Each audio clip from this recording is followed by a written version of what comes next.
Que a graça e a paz do nosso Senhor Jesus Cristo esteja sobre ti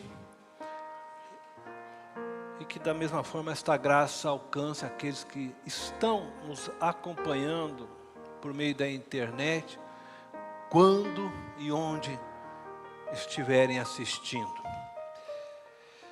Daremos continuidade à nossa reflexão da manhã, o cristão e a espiritualidade.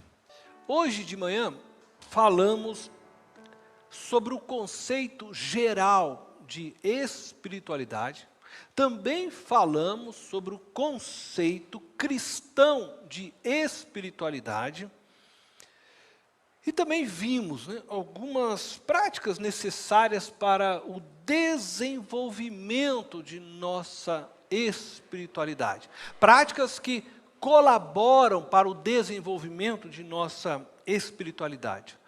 Hoje à noite, iremos refletir na diferença entre uma espiritualidade infantil e uma espiritualidade madura. Vamos iniciar nossa reflexão apresentando as características de uma espiritualidade infantil. Hoje, também dissemos pela manhã, que espiritualidade cristã é o encontro do ser humano com o seu Criador, Jesus Cristo. É este encontro na cruz. Tudo se inicia a partir do encontro do ser humano com Jesus Cristo. Essa espiritualidade que se inicia a partir deste encontro só se torna real na vida do ser humano quando ele se rende ao amor de Jesus e o reconhece como o único Senhor de sua vida. Quando nós cremos em Jesus, recebemos o Espírito Santo de Deus e a vida de Deus, por meio do seu Espírito, passa a ser presente em nós. Dessa forma, nós que nos encontrávamos mortos espiritualmente, somos vivificados pela presença do Espírito Santo de Deus em nós. A Bíblia chama esta experiência de novo nascimento. A espiritualidade cristã só pode ser vivida e experimentada através do novo nascimento. Conforme nós lemos em João, no capítulo 3, do verso 5 ao 7, nós lemos este texto pela manhã, mas eu gostaria de ler novamente agora com vocês. João, capítulo 3, versos 5 ao 7. Diz assim: respondeu Jesus, digo-lhe a verdade, ninguém pode entrar no reino de Deus, se não nascer da água e do Espírito. O que nasce da carne é carne, mas o que nasce do Espírito é Espírito. Não se surpreenda pelo fato de eu ter dito, é necessário que vocês nasçam de novo. Uma vez nascidos do Espírito, o cristão começa o processo de desenvolvimento de sua salvação. Que nós podemos dizer um processo de desenvolvimento de sua espiritualidade. Que nada mais é também que um processo de desenvolvimento de santidade. Veja bem, nós estamos falando em um processo de desenvolvimento. A nossa vida espiritual não se inicia já madura. Pelo contrário, ela se inicia infantilizada. Assim como não nascemos adultos, na vida natural, também não nascemos na vida espiritual. Existe um processo que precisa ser trilhado para alcançarmos a maturidade espiritual. Este processo inclui práticas que nós falamos pela manhã, como oração, meditação, a comunhão. E também falamos que o exercício de nossa tarefa deixada por Cristo, a missão, também colabora para o nosso desenvolvimento espiritual, quando praticadas juntamente com as outras dimensões da vida humana. O intelecto, o corpo físico e a alma, a nossa psique. Isso é mostrado para nós na Bíblia. Nossa relação com Deus, ela é espiritual, mas também é intelectual, física e emocional, conforme Lucas 10, 27. Diz assim, ele respondeu, Jesus respondeu a alguém que lhe havia perguntado sobre o grande mandamento. E ele respondeu, ame o Senhor, o seu Deus, de todo o seu coração, de toda a sua alma, de todas as suas forças e de todo o seu entendimento. A nossa espiritualidade, ela começa totalmente verticalizada. Este é o primeiro grande mandamento. Ame o Senhor, o seu Deus, com todo o seu coração. Isso significa com toda a sua vida. E aí ele diz, com toda a sua alma, a sua psique, as suas emoções, com todas as suas forças, está falando, né, da nossa força física, do nosso corpo, e com todo o seu entendimento, com toda a sua capacidade de compreensão. E tudo isso, então, eu dirijo primeiramente a Deus, e começo, então, a minha relação de espiritualidade verticalizada. O Espírito Santo de Deus nos faz tomar conhecimento, a partir do momento que eu inicio a minha relação com Deus, do pecado, da justiça e do juízo de Deus. Ele inicia um processo de transformação de nossa mente por meio da palavra de Deus. E na medida que eu vou aprendendo da palavra e vou me relacionando com Deus, o Espírito Santo vai me transformando mais à imagem de Cristo Jesus. Mas essa relação, ela começa dessa forma verticalizada.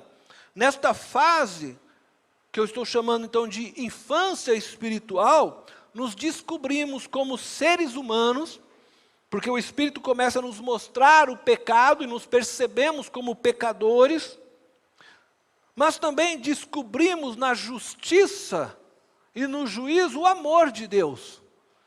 Percebemos sim que Cristo Jesus há de fazer e de estabelecer justiça, que um juízo há de vir sobre tudo, mas nesta descoberta também conhecemos a graça de Deus para com nós pecadores, porque a justiça também aponta para o que Cristo fez na cruz por nós, onde Ele nos justificou de todo o pecado. Então começamos a caminhar por meio do Espírito, da palavra de Deus, em uma relação com Deus. E é interessante que ela começa verticalizada. O próximo ainda não faz parte de nossa espiritualidade, da nossa existência como ser humano. Ele é apenas um outro, separado de nós. Nesta fase de nossa infância espiritual, todo o nosso ser, toda a nossa mente, todo o nosso corpo, tudo, conforme lemos, está direcionado a Deus e a descoberta de quem somos em Deus e Deus em nós. E nós nos aproximamos sempre tentando conhecer Deus, ainda não nos percebemos no sentido horizontal, ainda não percebemos o próximo e a sua importância na nossa vida, como parte de nossa espiritualidade. Nesta fase, ainda nos vemos como seres individualizados. Assim como Adão e Eva. É interessante, Adão e Eva, antes da queda do pecado, se viam inteiros um no outro, de tal forma que não existia entre eles medo, vergonha, de tal forma que sequer perceberam a nudez do outro, usando a palavra bíblica. Mas quando o pecado adentra na vida deles, imediatamente vem o medo, a vergonha um do outro, porque se viram nus. E nós estamos num processo ao contrário agora, porque nós somos indivíduos que ainda se enxergam dessa forma, individualizados, temos medo e vergonha um dos outros, e que nesse encontro com Deus, nós ainda começamos uma caminhada que não olhamos para o próximo. Mas nós vamos ver lá na frente que depois Deus vai fazer isso. Nós vamos começar a perceber que somos um com o próximo, e que nós não temos mais que ter medo ou vergonha do próximo, porque ele é parte de nós. Esse é um processo que começa de amadurecimento. Por isso eu estou dizendo que neste momento, neste tempo de fase inicial da nossa espiritualidade, neste aspecto, vou assim dizer, ela se inicia de forma egoísta, onde a minha relação com Deus existe centrada e construída basicamente a partir das minhas necessidades, dos meus sentimentos. Ainda estou me relacionando com Deus em busca de preencher o vazio existencial de minha alma. Ainda não me vejo na relação maior. Eu ainda estou centrado em meu ser. Não nos sentimos, neste período, eu diria, da infância, responsáveis pela vida do outro. Não nos sentimos responsáveis pelo meio ambiente onde estamos inseridos.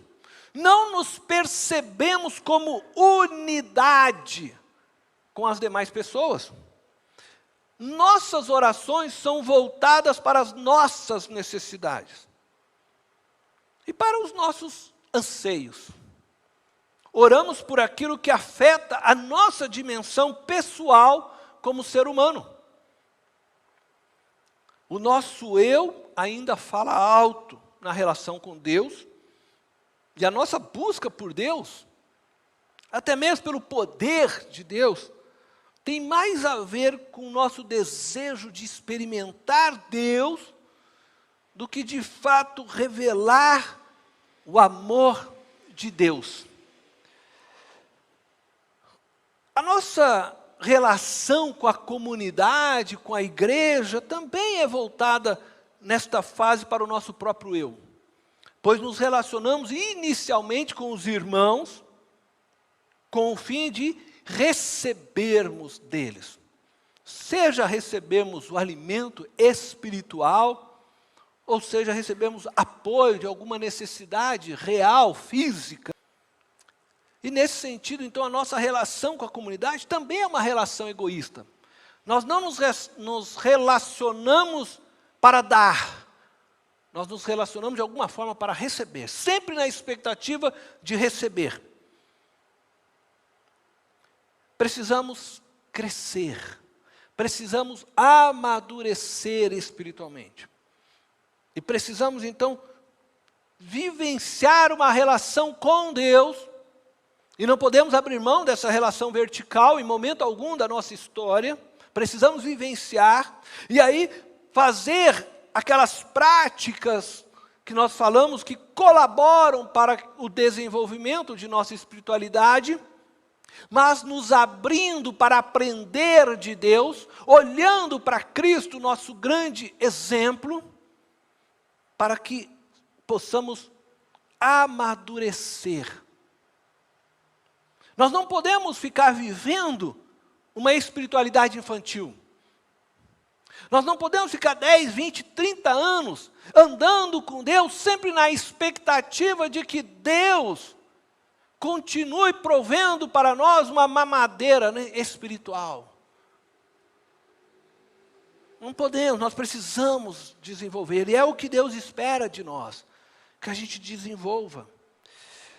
Então eu quero mostrar para vocês, eu quero refletir junto com vocês a respeito de algumas características de uma espiritualidade madura. Então vejamos, né, as características de uma espiritualidade madura. Creio eu que ninguém no mundo tem dúvida de que Jesus possuía uma espiritualidade madura, perfeita. Até mesmo outras religiões reconhecem essa verdade, afirmam essa verdade. Assim sendo, iremos analisar a espiritualidade de Jesus e dela extrairmos marcas de uma espiritualidade madura. Na medida em que desenvolvemos nossa relação vertical, nossa relação com Deus, e que todo o nosso ser vai sendo colocado sob o domínio do Espírito Santo, vamos aos poucos nos tornando mais como Jesus. Isso significa que vamos nos tornando mais humanos. Porque o projeto de Deus para nós é sermos humanos, a sua imagem, a sua semelhança, possuidores de uma espiritualidade semelhante então à de Jesus. A espiritualidade de Jesus possui marcas muito claras.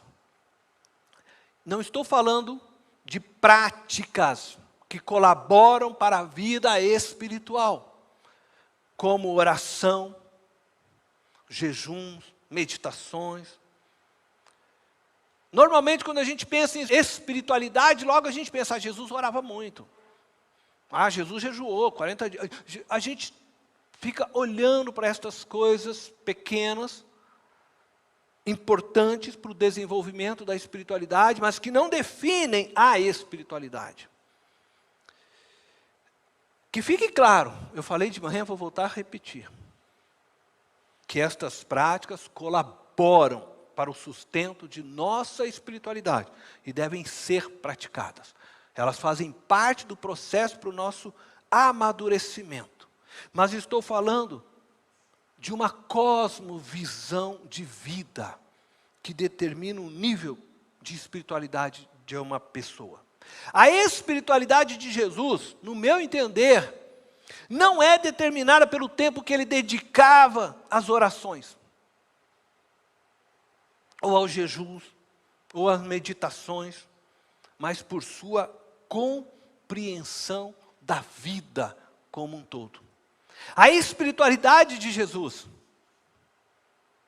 ela não dependia se ele ia passar a noite orando ou não. Porque ela era a resposta da cosmovisão que ele possuía da sua própria existência e do mundo, do ser humano, da sua relação com o mundo criado. A oração que ele passava com o Pai era importante. O tempo em jejum era importante, como eu disse, colaborava para a sua espiritualidade. Colaborava para manter firme o seu coração. Mas o que definia de fato, no meu entender, sua espiritualidade, era a visão que ele possuía da sua própria existência. Eu vou tentar apontar algumas destas marcas, visando nos ajudar a percebê-las. Mesmo, entenda bem o que eu vou dizer, mesmo que no meu modo de ver, não é bom separar algo que pertence a um todo. Quando nós fazemos isso, nós temos uma forte tendência de enxergarmos as coisas de forma fragmentada e não inteira.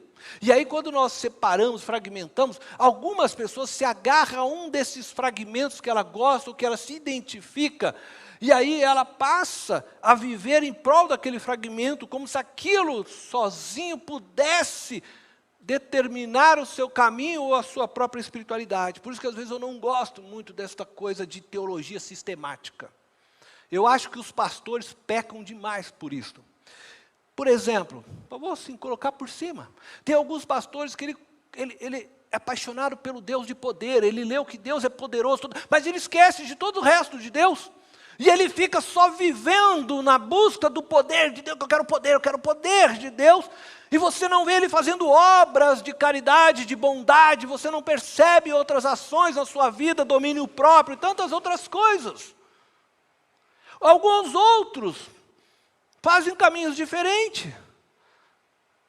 Eles descobrem um Deus, que é um Deus amoroso, e aí então acreditam que eles podem viver de qualquer forma na vida, afinal de contas Deus é bom, Deus é o Pai, Deus é amoroso e tal. E esquecem das outras faces de Deus. E é por isso que eu digo que às vezes nós nos perdemos, porque ora a gente não consegue mais perceber o Pai, o Filho e o Espírito Santo nem como trindade, porque a gente é tão habituado a sistematizar e separar, que a gente não consegue orar e entender que você fala com Deus que é triuno. Então, assim, eu tenho um certo receio de fazer isso, mas eu vou tentar fazer. E eu quero fazer porque talvez isso ajude você a enxergar melhor essa cosmovisão que move Jesus e que leva ele a uma espiritualidade que eu diria madura, sadia. Então, vamos lá, né? Primeira marca de uma espiritualidade madura: amor a Deus e ao próximo. A primeira marca, amor a Deus e ao próximo. E eu não estou separando essas duas coisas, porque eu acredito que elas não podem ser separadas. O amor ao Pai é evidenciado no amor ao próximo.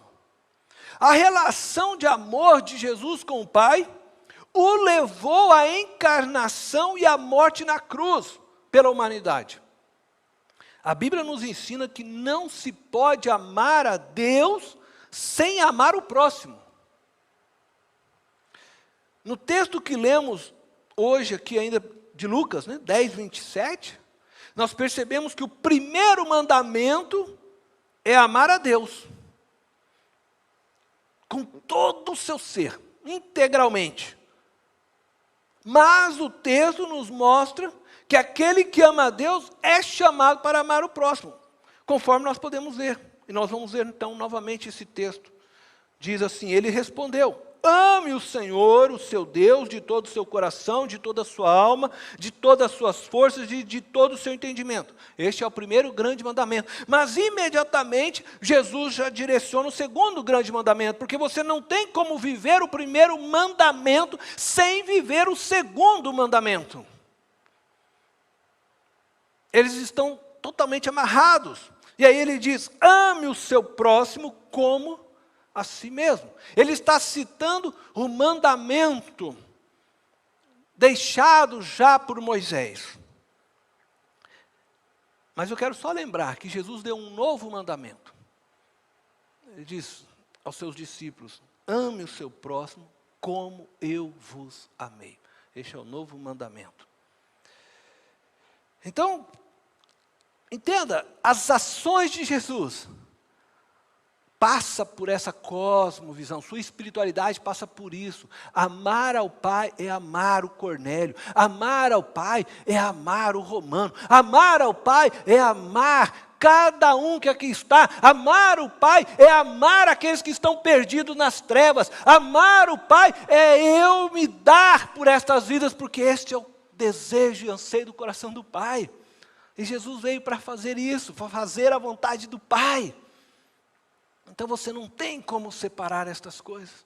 Você não pode dizer eu amo a Deus e odeio o seu irmão. A palavra nos ensina. Bom, a segunda marca de uma espiritualidade madura é fruto disto. Por isso eu disse, não dá para nós ir separando. Então, é vida comunitária. Jesus ama você profundamente, ao ponto de ter dado a sua vida por você. Mas Ele me ama também, profundamente. Por isso, nos fez para vivermos em comunidade com Ele, numa unidade harmônica, perfeita. Então, você é amado por Jesus e é chamado por Ele para ser um com Ele. Que coisa maravilhosa e linda. Mas agora você precisa olhar para a pessoa que está do seu lado, para a pessoa que está atrás, para a pessoa que está na sua frente, e você precisa entender que essa pessoa também foi chamada por Jesus para ser um com Ele. E portanto você agora é um com este. Então a sua oração e a sua relação, que era totalmente verticalizada no início da sua infância, a qual você se via como filho único de Deus, precisa se ampliar, e agora a linha horizontal da cruz te chama para abrir os braços, para abraçar os seus irmãos. Porque Cristo te ama, mas ama também o próximo. Ele ama também aqueles que estão ao seu lado, aqueles que estão atrás, aqueles que estão à frente. Ele ama. E aqui você começa uma relação nova. O Espírito vai te chamando para isto. Então não existe como se relacionar com Deus e ficar vivendo numa relação vertical com Deus somente. Deus, ao criar o ser humano, Ele o fez à sua imagem e semelhança. E soprou sobre as narinas do homem o fôlego de vida. Isso significa que a vida do Espírito de Deus foi soprada em nós. E assim nos tornamos almas viventes. Todo ser humano. Nascemos conectados com Deus na criação. Lá no jardim, no Éden. E Deus nos deu a capacidade de gerarmos vida lá no Éden, de procriarmos, antes mesmo da queda, antes de Adão pecar. Geramos vida a partir de nós. Isto é vida gerada, atrelada às nossas vidas. Quando você gera uma vida, você está gerando uma vida que está atrelada à sua vida, que leva o seu DNA, que leva a essência de você. E assim nós já aprendemos desde a criação que não somos seres independentes. Somos uma grande comunidade, porque Deus projetou assim. De tal forma que isso se reflete na espiritualidade. Veja só Romanos 5,19. Nós vamos ler este texto, e este texto vai ver que o que um ser humano fez, produziu efeito sobre todos os seres humanos. Isso é comunidade. Romanos 5,19 diz assim: logo, assim como por meio da desobediência de um só homem, que nós chamamos Adão, muitos foram feitos pecadores. Um homem tornou todos pecadores.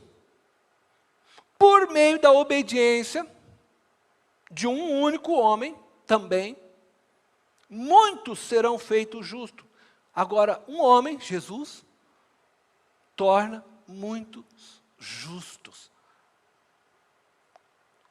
Um homem tornou todos pecadores. Um homem torna todos justos. Vida comunitária. Deus nos vê de forma comunitária. Ele olha para Jesus na eternidade.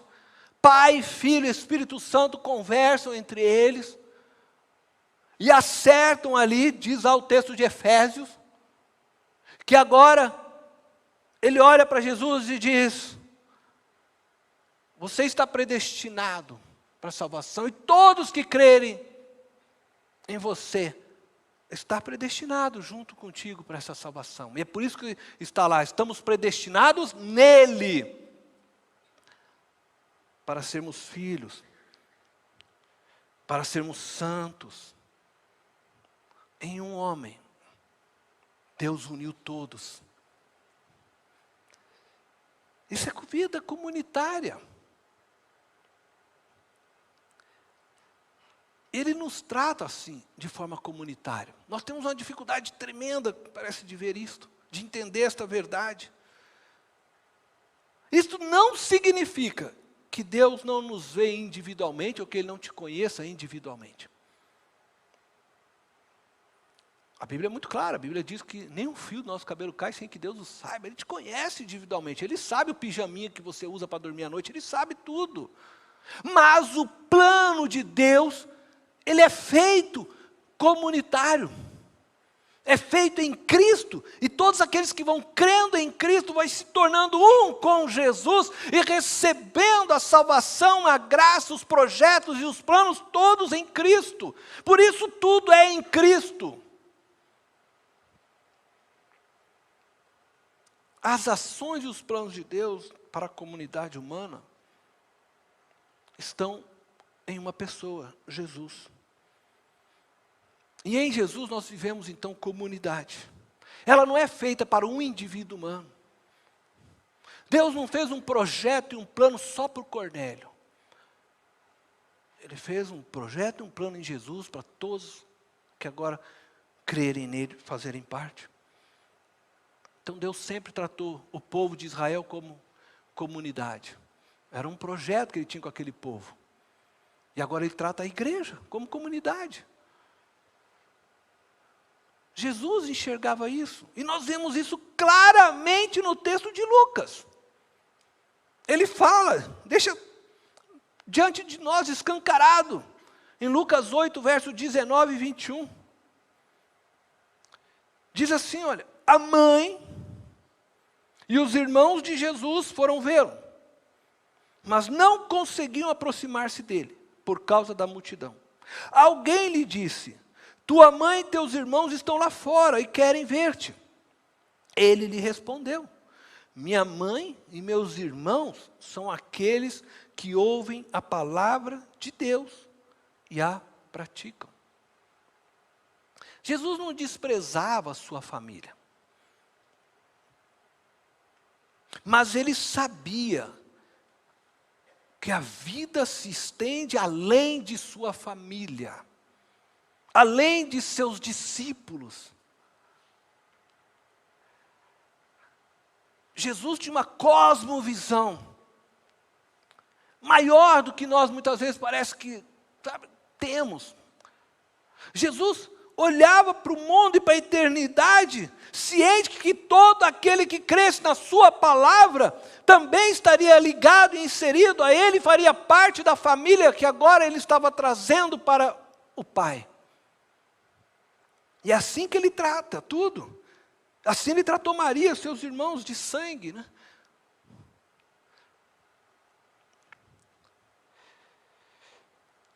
Jesus olhava nessa dimensão. Quando Jesus está orando em João 17 ao Pai, Jesus ora por seus discípulos, e aí logo ele diz, também oro por aqueles que ainda virão a crer.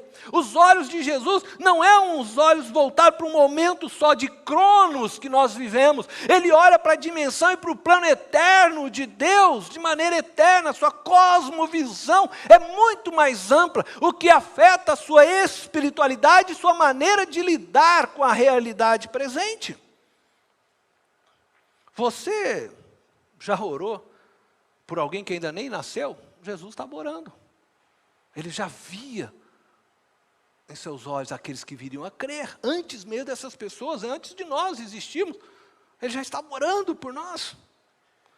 Na medida em que crescemos espiritualmente, o Espírito Santo vai nos conduzindo a uma vida em comunidade. E a uma espiritualidade que já não é mais centrada em nós.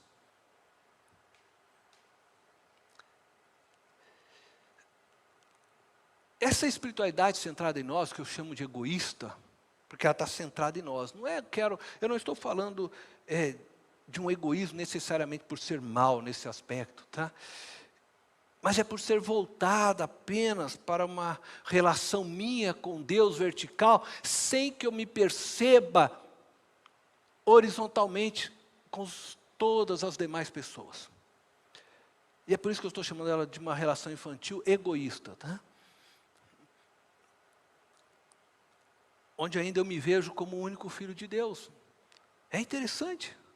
Mas na medida que eu vou me crescendo, eu vou me amadurecendo, eu vou percebendo que eu não estou só, que o Pai tem muitos filhos. Alguns já estão junto comigo na igreja, mas outros talvez estão lá fora que ainda precisam ouvir essa mensagem de boas novas. E eu vou me vendo também junto com todos estes, querendo que eles também venham fazer parte dessa família cristã e espiritual, como Jesus, que já orava por aqueles que ainda viriam a crer. Meu horizonte se amplia, e isso afeta a minha oração e a minha responsabilidade também com as demais vidas. A terceira marca de uma espiritualidade madura, que eu destaco aqui, é o altruísmo. Então, a terceira marca de uma espiritualidade madura é o altruísmo. O amor do Pai levou Jesus a nos amar também profundamente, de forma que Ele abre mão de sua glória, Ele abre mão de seu poder, Ele abre mão de sua riqueza, para que nós, eu e você, pobres, espiritualmente falando, pobres, nus, pudéssemos ser ricos. Para que nós, pecadores, pudéssemos ser justificados. Para que nós, impuros, fôssemos revestidos com sua glória. É isso que Paulo está falando lá em 2 Coríntios, no capítulo 8, versículo 9.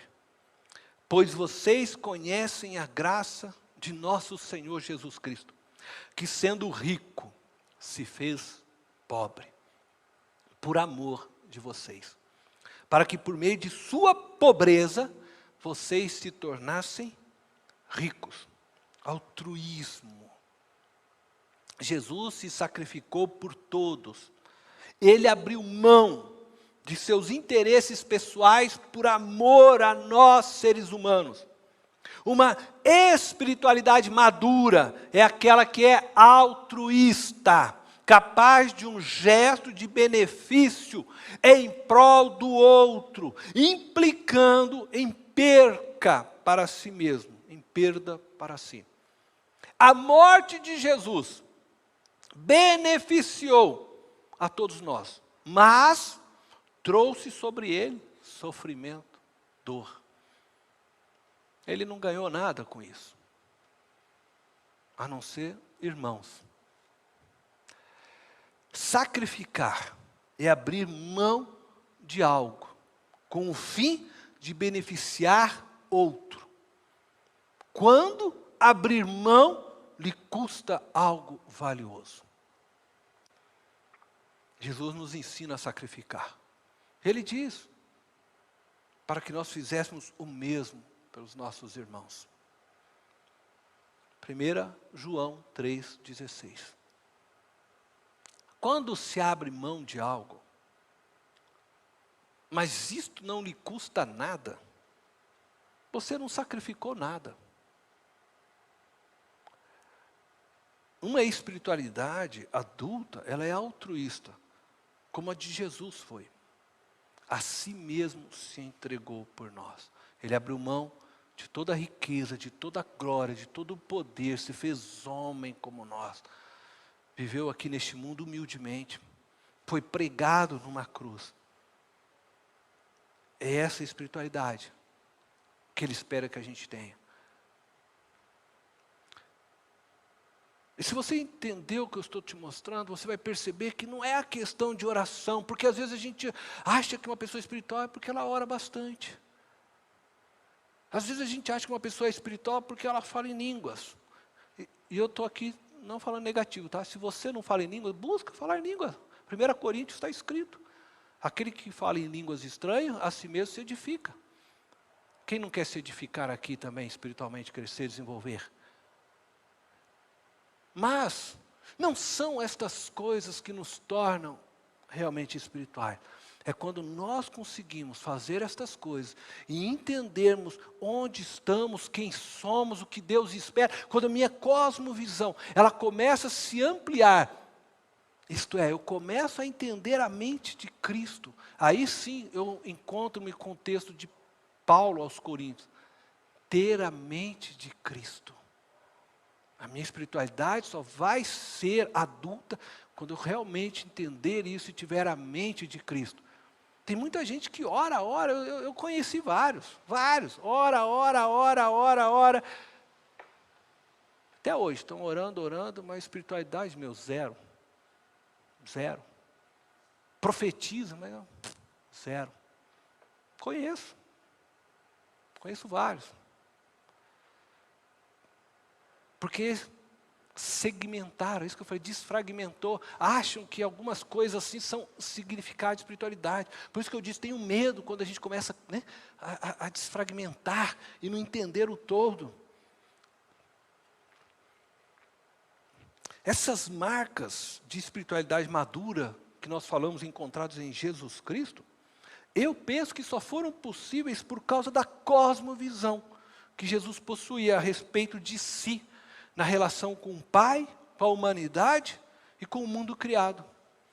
Acredito que, se buscarmos ter uma relação madura com o Pai, o Espírito Santo desenvolverá em nós uma cosmovisão a respeito de nós, da nossa relação com o Pai e com o mundo também que vivemos, como a cosmovisão que Jesus possuía. Então nós teremos a mente de Cristo e então alcançaremos uma espiritualidade madura. O reflexo de uma espiritualidade madura se mostrará em nossas orações, em nossas meditações, em nosso tempo de jejuns, em nossa oração em línguas. Verdade. Mas principalmente na forma como lidamos com o nosso próximo e com o mundo criado por Deus. Nossas orações não estarão mais centradas em nós e no círculo de relações próximas a nós. Quando oramos por emprego, para os nossos filhos ou para nós mesmos, iremos nos lembrar que existem diversos irmãos conosco. Nossa linha horizontal se amplia e aí eu vou me perceber e vou começar a orar pelo emprego para o meu próximo. Deus, sabe aquela vaga que eu estava buscando? Deixa para lá. Olha, eu tenho um irmão, Senhor, que está precisando do emprego. E eu me alegro se o Senhor der um emprego para ele. Senhor, sabe aquela cura que eu estou buscando no Senhor? Porque Senhor, eu sei que tem uma irmã, ela está precisando mais do que eu do seu socorro. Sabe, quando você começa a amadurecer, a vida do outro se torna mais importante para você, você vai para a cruz, meu irmão. Você abre mão de si, Jesus fez isso. Isso é o verdadeiro sacrifício. Ah, mas a gente acha que é espiritual. Senhor, você sabe aquele emprego que eu estou querendo? Derruba meu chefe, eu quero o lugar dele.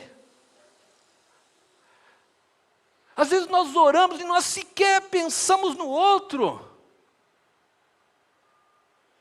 Nós só estamos pensando no benefício para nós mesmos.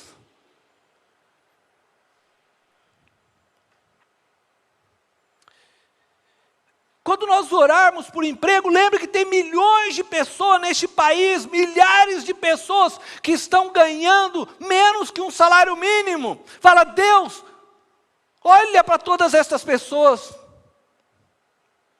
Eu vou me alegrar se o Senhor mudar a economia do nosso país, se o Senhor mudar a política, eu não sei, mas que essas pessoas tenham trabalho, elas possam ter uma vida digna. Eu sei que o Senhor é o meu Deus e que no tempo certo o Senhor vai também me suprir. Mas o meu coração chora por estas vidas. Quando nos sentimos injustiçados porque meu irmãozinho me feriu, em vez de eu, buscar Deus para... Eu vou falar um negócio esse dia, eu estava com a Silvana, minha esposa está ali para não deixar eu mentir. Sabe, você vai passando o canal, né? Aquelas coisas de pegar o controle, fica... E aí eu passei, tinha um pastor falando, eu falei, deixa eu parar um pouquinho para ouvir esse pastor, né? E o pastor disse o seguinte, eu não peguei toda a mensagem, tá? Eu peguei um pedaço só, e também não quero fazer aqui nenhuma, né, conclusão definitiva, mas ele leu um texto e disse, eu oro para Deus. Ele disse isso eu peguei. Eu oro para Deus, até eu ver os meus inimigos, ele falou, prostrados. Mas ele não estava falando prostrado de salvar, não. Ele falou assim, eu quero ver eles arrebentados. Ele falou assim. Isso é espiritualidade. Jesus disse para nós orarmos pelos nossos inimigos, para abençoá-los, para eles serem salvos, para eles se tornarem irmãos nossos, para fazer, eu oro pelo meu inimigo, para que ele se torne meu amigo, meu irmão em Cristo, ele venha junto comigo louvar a Deus, eu não tenho inimigo.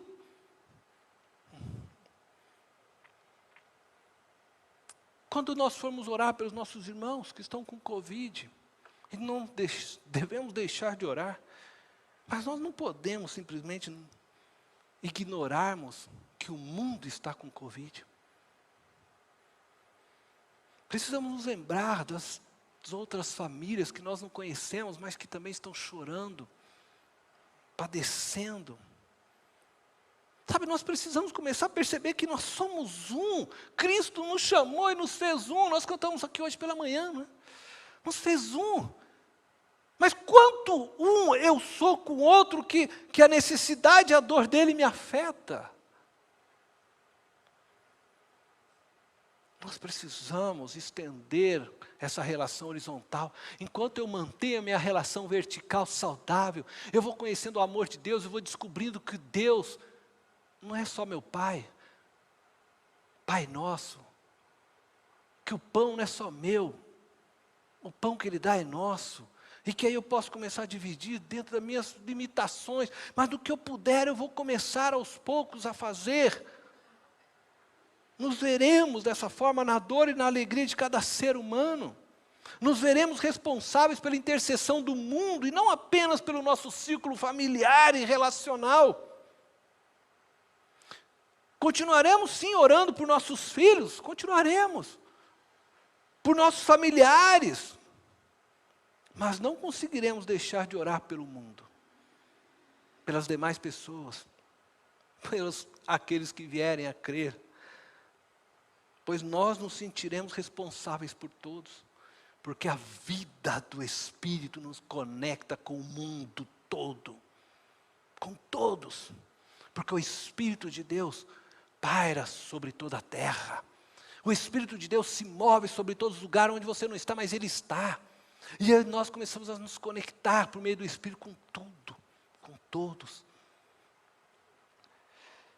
Assim Jesus enxergava as coisas, e assim Jesus procedia e andava.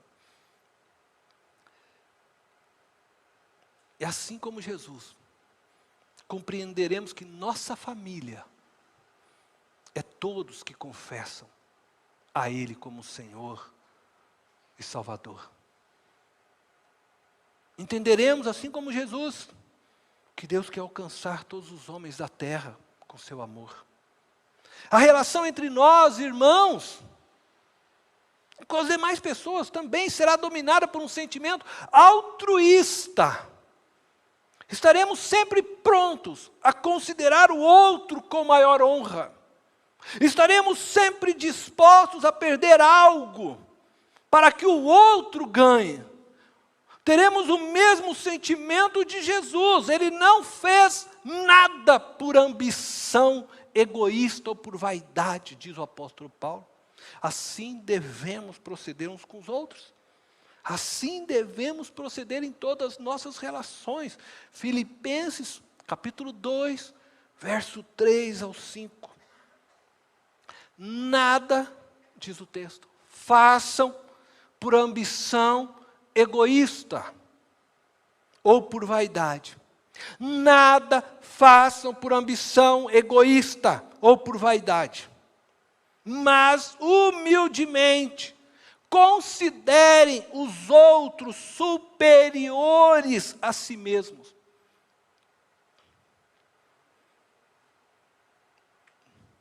É tão claro. Cada um cuide, não somente dos seus interesses, mas também dos interesses dos outros. Estenda a tua mão. A tua espiritualidade, ela precisa ser cada vez mais horizontal. Uma espiritualidade madura e vertical, ela vai se transformando cada vez mais horizontal. Você não cuida mais só dos seus interesses, você começa a cuidar dos interesses dos outros. Seja a atitude de vocês a mesma de Cristo Jesus.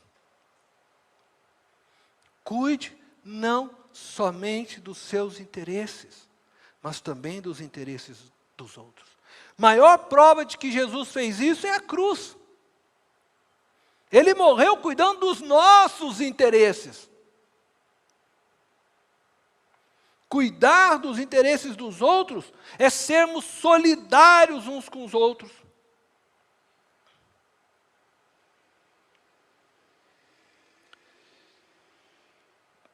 É sermos solidários com as famílias de nossa igreja. Cuidar dos interesses dos outros é viver de maneira sustentável também. É assumir a responsabilidade com o mundo criado e com as necessidades das demais pessoas no mundo. É pensar em que mundo você está deixando para a futura geração. É orar por eles hoje, como Jesus orou por nós e morreu por nós, antes mesmo que viéssemos a existir. É ser altruísta hoje, para que a futura geração encontre um mundo melhor. Abra mão. É coisas simples e básicas. Como já diz, né, alguns, sabe aquele banho prolongado demais? Abra mão um pouquinho, pensa numa futura geração que pode ficar sem água. Sabe aquele lixo que você joga assim pelo carro? Para de jogar um pouquinho, pensa na futura geração. Que tipo de mundo eles vão ter se você continuar fazendo isso? Seja um pouco mais responsável, não cuide só dos seus interesses, mas também pense nos interesses dos outros.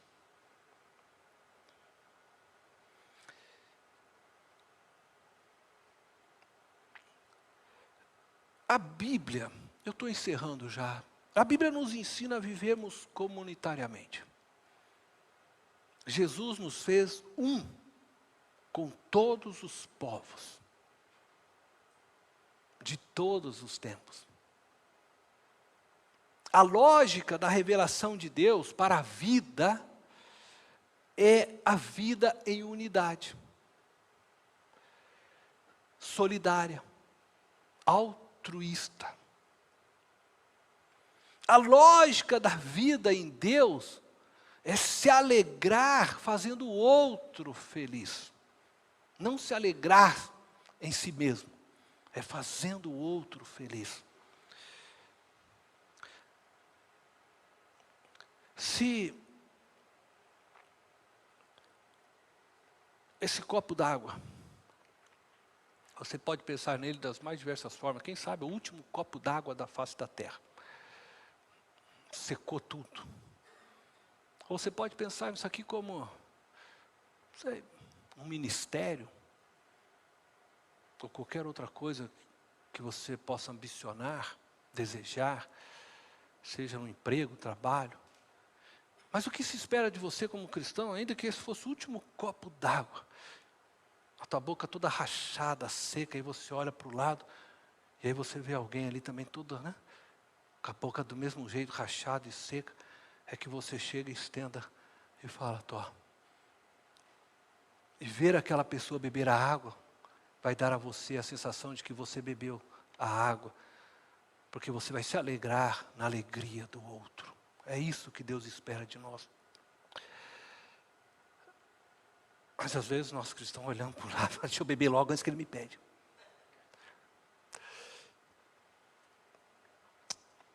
Portanto, queridos, eu vou encerrar dizendo para você que Uma espiritualidade madura é marcada por uma atitude altruísta diante de Deus e diante de toda a sua criação. Vamos, cada um de nós, buscar viver uma espiritualidade como Cristo viveu. Se você deseja isso, ser espiritualmente maduro, você precisa morrer. Tudo começa por aí. Você precisa morrer para si mesmo. E começar então a ver o mundo através dos olhos de Deus.